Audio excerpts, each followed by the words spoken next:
Hi adventurous people! It's me, Froze, and for this video is kakain lang naman ako ng aking lunch. So kaya naman tara guys, samahan niyo ako. So mga adventurous people, today is Saturday and it's my day off as usual. And time check, it's already 2:30 guys in the afternoon. So lagi na talaga akong kumakain ng lunch na very late. So ngayon yung niluto ko lang guys. Actually, galing ako sa labas. May pinuntahan lang ako saglit. And ito yung aking niluto pagkarating ko sa bahay. Kasi, ito lang yung meron ako. So, for now, guys, is andito yung aking talong na fried. So, yan yung aking lunch. And then, meron akong prepare dito is mix siya ng toyo and suka. So, yun lang naman yung dalawang sausawan ko. And then also here, this guys is ano siya, para siyang Indian snack. Actually, dinaanan ko siya kanina nung nasa labas ako and bumili ako nito. Isa siyang, para siyang ano guys, kahawig niya yung lasa ng ating bibingka sa Philippines. So, it is also made of rice. Para siyang rice flour. Then, hindi ko alam kung rice flour lang siya or talagang milled rice siya. So, para talaga siyang bibingka. So, ito yung kanyang mukha, guys. So, ayun. So, fried din siya na pagkaluto nila, guys. So, ito din yung isa. Talagang since na natikman ko to guys, sobrang sarap niya and kahawig niya talaga yung lasa ng ating bibingka. Ito lang naman. And wala din akong rice. Kaya yung substitute ko na lang sa rice is ito na lang siya. So guys, let's eat.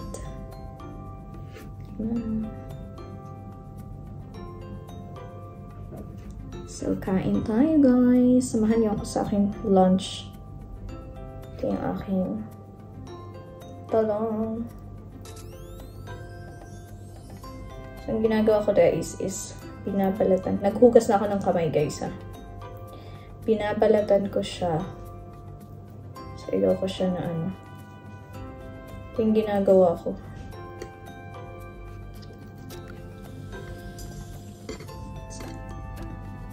So, ito siya.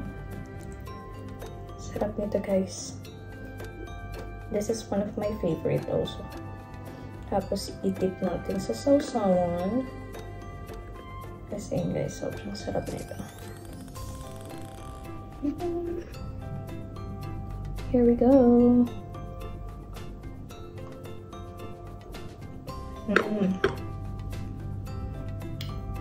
Sobrang sarap. So, kuha tayo nito. Para talaga siyang bibingka, guys. Ito yung bibingka ng Indian snacks. Sarap siya.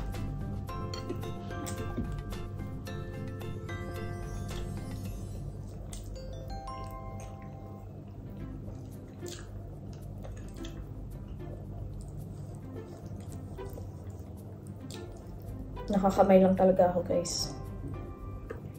And sorry naman. Pero malinis naman yung aking kamay.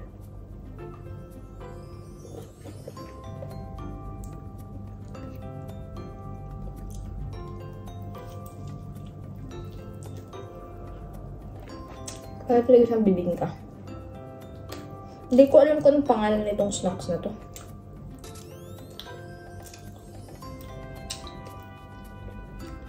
Binili ko siya sa isang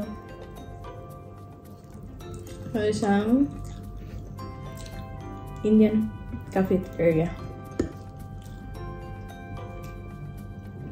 Ang simula nang nabili ko siya, lagi ko na siyang kinakain.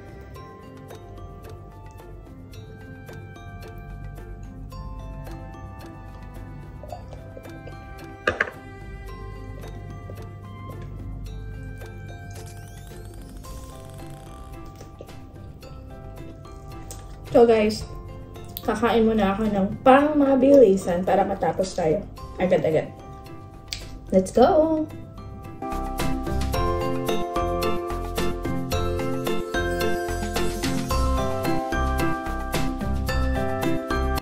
So guys, dalawa na lang yung naiwan sa aking talong.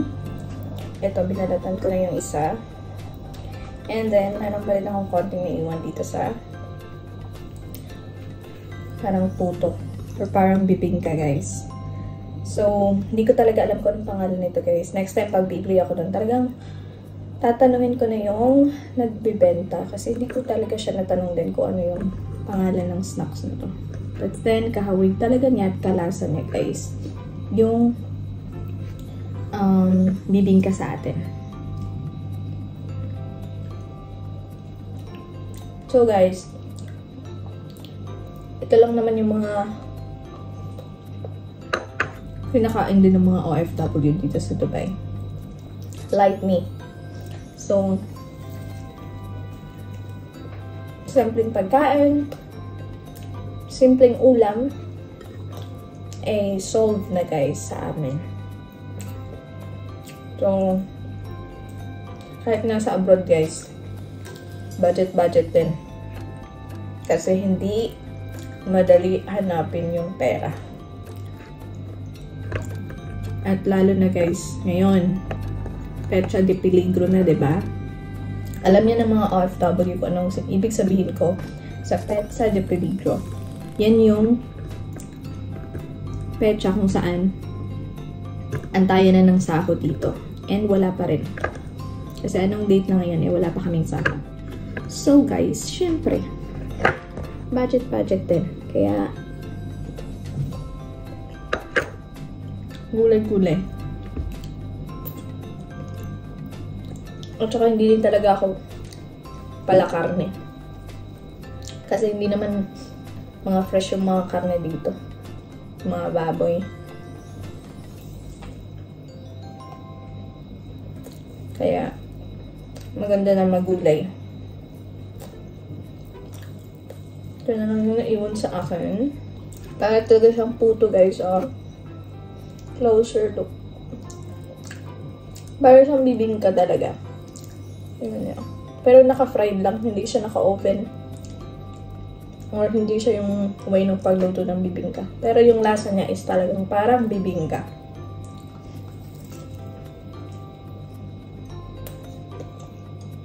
Kaya yung, nung natikman ko to, panay-bili na talaga ako. Dahil na-miss ko din sobra yung bibingka. And isa din sa paborito ko guys, yung bibingka.